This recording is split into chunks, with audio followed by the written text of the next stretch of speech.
a very good evening and welcome to IELTS Domination. So today we will be discussing a perfect and a scoring format for your IELTS writing task number 2, that's your essay writing.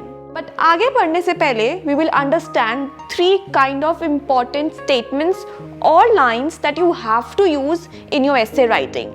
Number 1, paraphrasing statement. So what's paraphrasing? Paraphrasing हम normally use करते हैं अपने writing task 2 के अंदर, right? I mean using synonyms. हम synonyms use करते हैं इसके अंदर. But paraphrasing statement as a separate क्यों important है? Because आप यहाँ पे अपने complete question को paraphrase करते हैं. It means कि आप अपने पूरे question को अपने words में transfer करते हैं using different synonyms and using advanced vocabulary. That's your paraphrasing statement. Now, opinion statement. Opinion statement, as the name suggests, जहाँ पे आप अपना opinion present करते हैं, जहाँ पे आप ये state करते हैं that are you in the favor or are you in the against whatever the question is saying to you, right? So यहाँ पे आप अपना opinion present करेंगे, अपने views present करेंगे. Line number 3 is your thesis statement. Thesis statement का मतलब हो गया जहां पर आप अपने एग्जामिनर को या अपने इवैल्यूएटर को ये बताओगे कि आपके एसे में क्या क्या कंटेंट होने वाला है, आप क्या क्या डिस्कस करने वाले हो. It is a kind of your index statement. So 3 types of lines और statements: paraphrasing statement, opinion statement and a thesis statement. These are 3 very important lines जिसके मतलब आपको पता होने चाहिए. अब हम फॉर्मेट की तरफ आगे बढ़ते हैं. Now in your writing task number 2 we mostly use 4 paragraphs.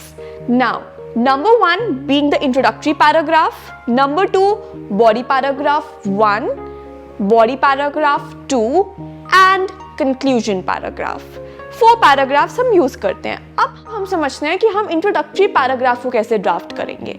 In introductory paragraph line number 1 will always be your paraphrasing statement. No matter whatever the question is, no matter whatever the type of question is, no matter whatever the demand of the question is, you have to write line number 1 your paraphrasing statement. तो आप line number 1 में question को लोगे, question को पढ़ोगे, उसका मतलब अपने words में transfer करोगे, obviously using advanced vocabulary, and that will be your line number 1. Line number 2 will be your opinion statement, जहाँ पे आप अपना ओपिनियन प्रेजेंट करोगे. अब आप लोग बोलोगे कि हम सब क्वेश्चंस में तो अपना ओपिनियन नहीं लिखते. Very good, correct. हम सब क्वेश्चंस में अपना ओपिनियन नहीं लिखते. हम सिर्फ उन्हीं क्वेश्चंस में अपना ओपिनियन लिखते हैं जहाँ पे क्वेश्चन हमसे पूछता है हमारा ओपिनियन. तो अब क्वेश्चन आता है कि हम फिर उन जगह पे क्या करेंगे, उन क्वेश्चंस में क्या करेंगे जहाँ पे हमसे हमारा ओपिनियन ही नहीं पूछा गया, राइट? तो हम उन क्वेश्चंस में ओपिनियन स्टेटमेंट के बजाय we will write a general statement. Now what's a general statement? General statement, as the name suggests, it's a general statement.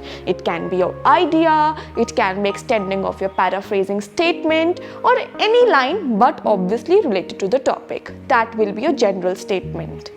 Now line number 3 of your introductory paragraph will be your thesis statement.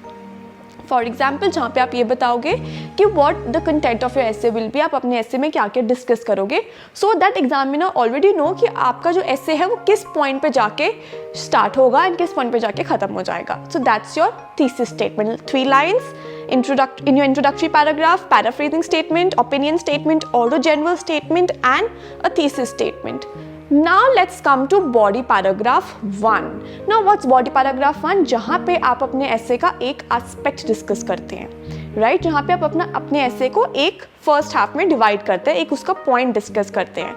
Now आप उस point को कैसे discuss करोगे? You gonna state 3 valid reasons. आप 3 valid reasons अपने BP1 में explain करेंगे, obviously with good explanation, with you know all the important content and vocabulary that you must include.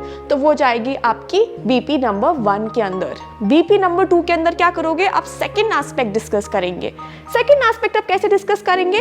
With 2 valid reasons and 1 example. Example mandatory, compulsory example आना बहुत ज़रूरी है BP number 2 के अंदर. Body paragraph number 2 आप example के बिना नहीं लिखेंगे. It's very important. अब आते हैं कंक्लूजन पे। Conclusion as the name suggest, आप अपने ऐसे को कंक्लूड करोगे, कंप्लीट समराइजिंग दोगे, उसको समरी में प्रॉपर प्रेजेंट करोगे। Now always remember one golden rule that your opinion statement always comes in a pair. आपकी जो ओपिनियन स्टेटमेंट है हमेशा वो 2 बारी आती है। एक बारी आएगी वो इंट्रोडक्टरी पैराग्राफ के अंदर, line number 2, and it will also come in your conclusion paragraph.